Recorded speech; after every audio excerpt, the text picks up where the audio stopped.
was the most original script I'd read for months, or maybe ever. I thought, this is a character I have to play.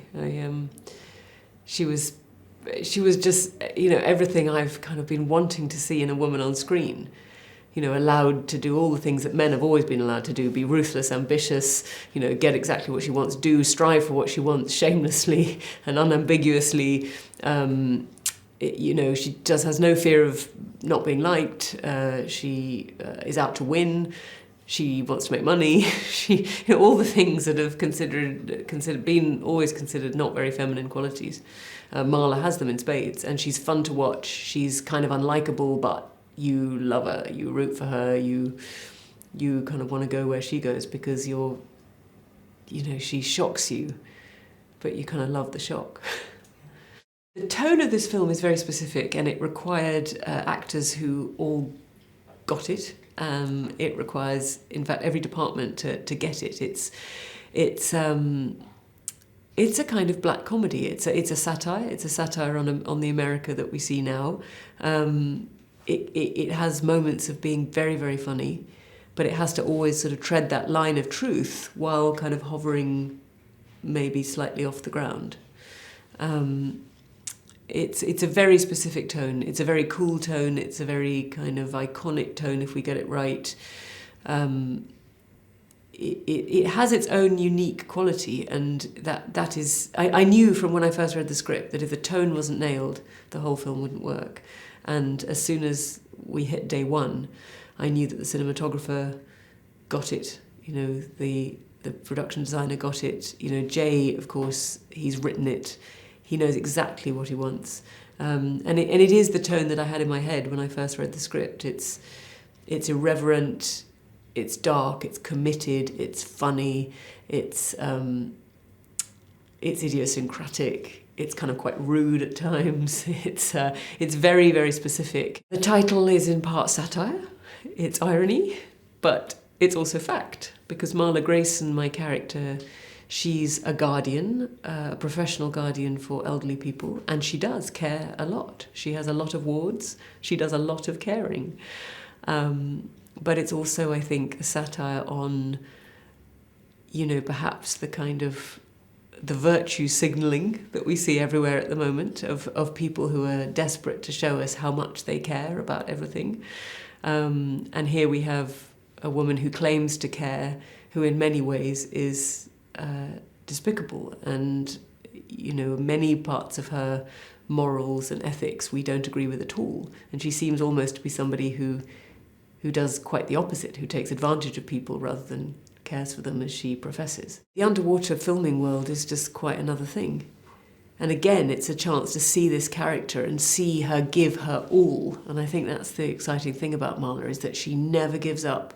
She will fight to the death, and she wants to win, And you don't see that very often in female characters.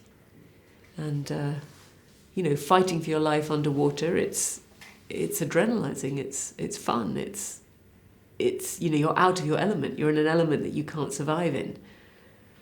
And yet, somehow with the apparatus they've got set up here, you can do it. You can be locked in a car, it can be submerged in water, you can't breathe, and yet you can fight your way out. Marla Grayson, the one person in her life who she truly loves, is Fran, her wife. And I think it's so crucial that for a character like Marla, who has so many qualities that are not admirable, and who many of us might choose not to like, even though we grudgingly respect her,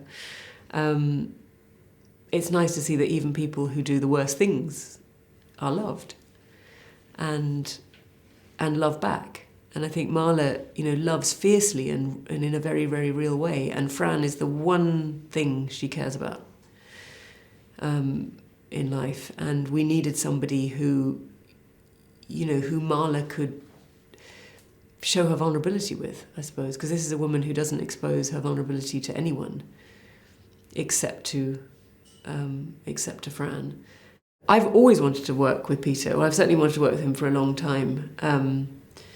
And I greatly admire his work. I kind of love his personality. I I think he just brings such originality to every role he plays, because he's so clever and he's so deft and he's so kind of charismatic and sexy and darkly funny, and he brought all those things to Rukov. Dianne Wiest, you know, she saw an opportunity which she seized in the most brilliant way. You know, she was real, she was funny, she was disarming. You know, she gave me a hard time.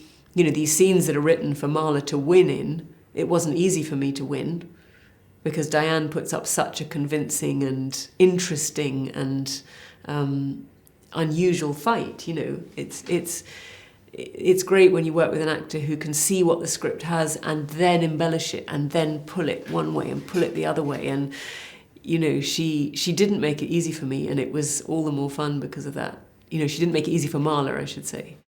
I think Jay is someone who is meant to direct his own words. You know, he has such a specific, you know, bold, fierce use of language, and it's a joy for actors, and therefore it's a joy for actors to be directed by the person who wrote that. And he's such a cinephile, and he knows exactly what he wants, and knows how to, more importantly, I suppose, knows how to execute the tone that the piece needs.